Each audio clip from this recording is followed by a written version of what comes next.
Yo, balik lagi sama gue di channel Martin dan salam profit. Oke guys, jadi pada kesempatan kali ini gue akan mengupdate lagi seputaran Bitcoin. Jadi kemarin juga sudah saya upload untuk si Bitcoinnya. So nanti sore juga mungkin akan saya upload mengenai altcoin, maybe ETH, BNB atau Solana gitu ya. Kalian bisa request aja di kolom komentar di bawah video ini, kalian komen ya guys ya. Jadi mungkin akan saya upload mungkin jam 5 atau jam 6 sore lah hari ini ya. Oke, jadi melanjutkan info kemarin untuk si USDT dominance ya. Jadi memang dia terakhir kali ini udah sampai ngetes di trendline yang sebelumnya menjadi support and then di flip menjadi resistance dan kena reject sampai 4 kali nih ya. Dan sekarang posisinya time frame 4 jam dia lagi testing terhadap EMA 34 dan 55-nya. Ini teman-teman ya. Jadi hopefully ketika dia sudah terbreakdown ya, tidak seperti sebelumnya malah mantul keras nih. Ya, jadi dibikin seperti fake out ya, udah endorser malah langsung ngepam lagi ke atas. Jadi untuk sekarang ini semoga aja ketika memang dia udah kena reject di sini dia drop, testing lagi ini ada pemantulan sedikit ya. Di little bit retest ya, kemudian mantul dikit sebelum dia melanjutkan penurunan. Jadi seperti dead cat bounce bisa aja. Jadi kalau misalkan kita pakai Fibo aja dari swing high-nya ke swing low-nya. So di sekitaran 4,6 4 sampai 4,71 ini semoga adanya kena reject dia. Jadi ketika dia going down and then dia ada mantul dulu, hit beberapa golden ratio ini time frame 4 jam sebelum dia melanjutkan penurunannya ke next level support itu di sekitaran 4,43 sampai sekitar 4,48%-nya. Ya, jadi area situ yang harus diperhatikan. Tapi kalau misalkan di sini dia nggak kena reject, potensialnya dia bisa ngetes kembali nih di trendline yang sebelumnya menjadi resistant ya. Nih, yang udah kena reject 4 kali ini. Jadi itu dulu untuk USDT dominance jangka pendeknya. So, kalau misalkan jangka pendek dia masih mengalami penguatan, kita akan melihat untuk si Bitcoinnya masih kembali akan dalam posisi tertekan. Jadi make sure ini bisa menjadi salah satu bahan pertimbangan kalian juga ya, yaitu adalah USDT dominance.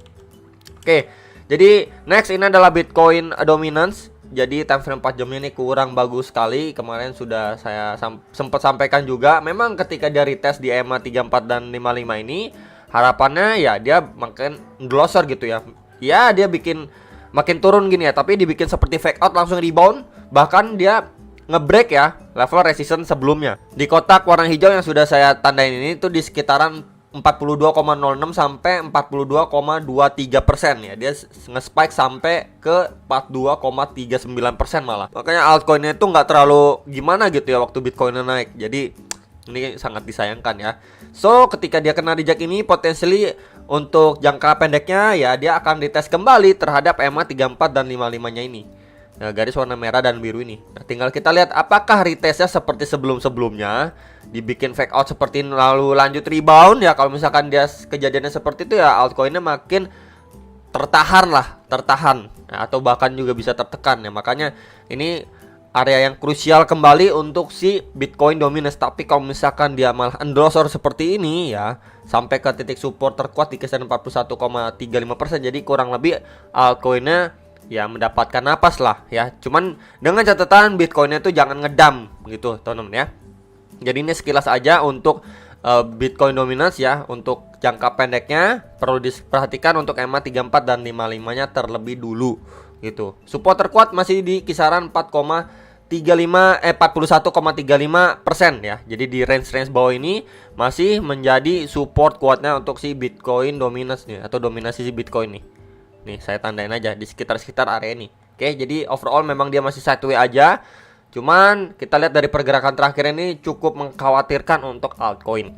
Oke, next ini adalah Bitcoin time frame daily. Ini sudah berapa kali saya sampaikan.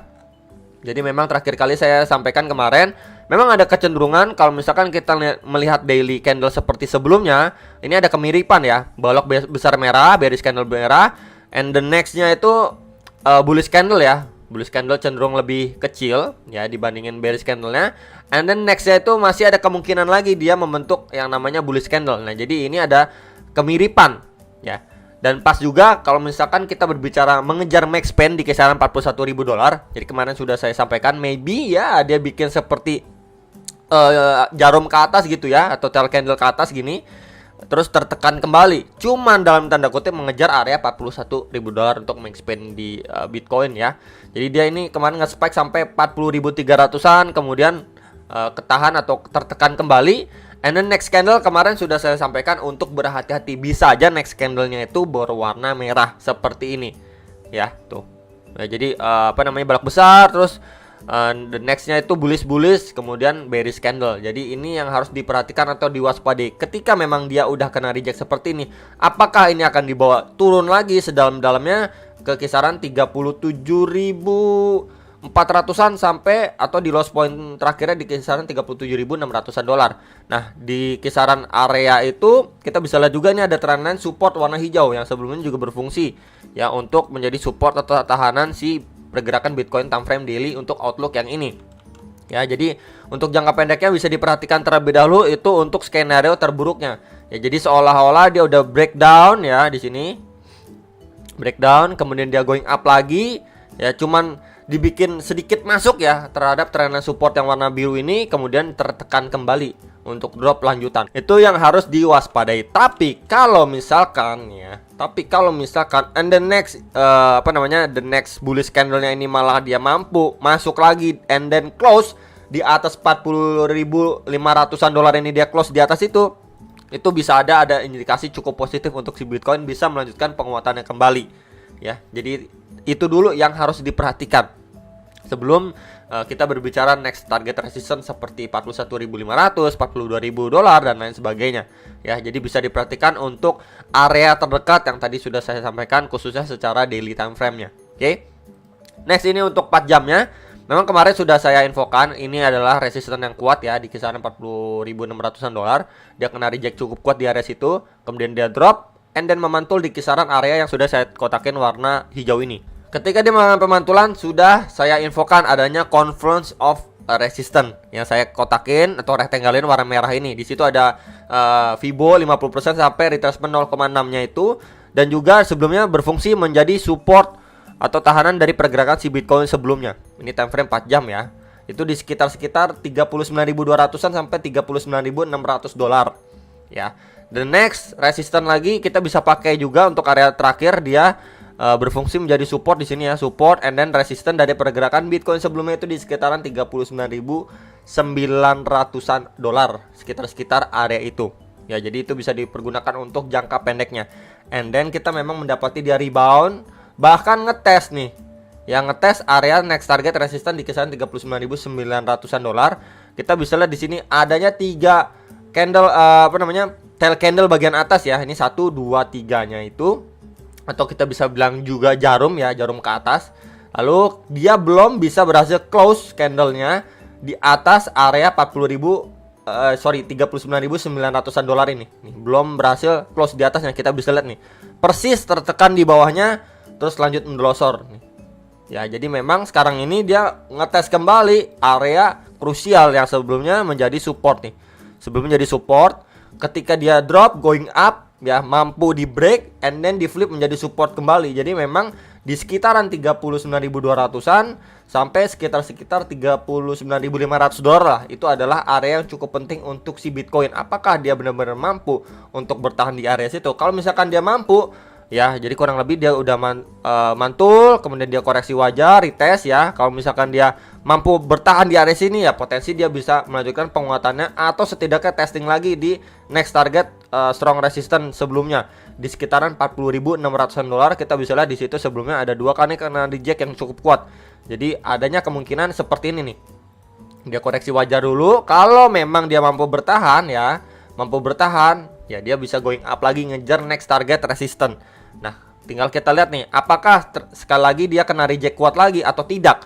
Kalau tidak kuat berarti ya yang sudah beli atau akumulasi di area bawah ini ya udah nggak nganggep area atau level ini menjadi area target jual yang menarik buat mereka. Bisa aja next targetnya ya bisa dipergunakan juga di kisaran 42.000 sampai 42.500 dolar. Ya, karena misalkan kita juga tahu sekitaran 42.000 sampai 42.500 dolar itu menjadi resistance dan support juga dari pergerakan si Bitcoin sebelumnya.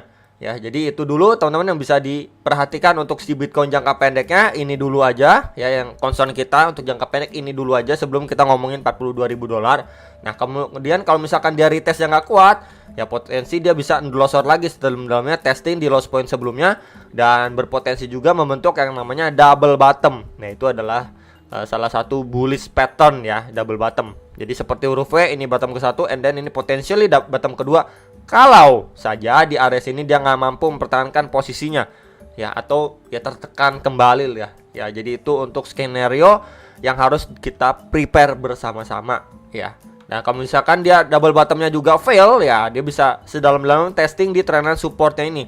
Ya, untuk pattern si Brodini West pattern ini itu di sekitar range area 37.200-an dolar. Nah, ini adalah skenario buruk untuk si Bitcoin. Ya, jadi memang menjelang tanggal 5 itu memang ada beberapa skenario buruk yang perlu sekali kita perhatikan, tapi juga kita nggak bisa mengkesampingkan untuk skenario bagusnya itu seperti apa yang tadi sudah saya sampaikan, untuk dia bisa setidaknya mengalami penguatan terlebih dahulu atau bahkan mampu break. Ya, kita lihat bersama-sama ya. Jadi itu aja teman-teman informasi yang bisa saya sampaikan untuk analisa Bitcoin hari ini. Semoga bisa bermanfaat. Jangan lupa kalian analisa kembali sebelum make decision atas transaksi kalian masing-masing. Dan sampai jumpa untuk next video. Salam profit.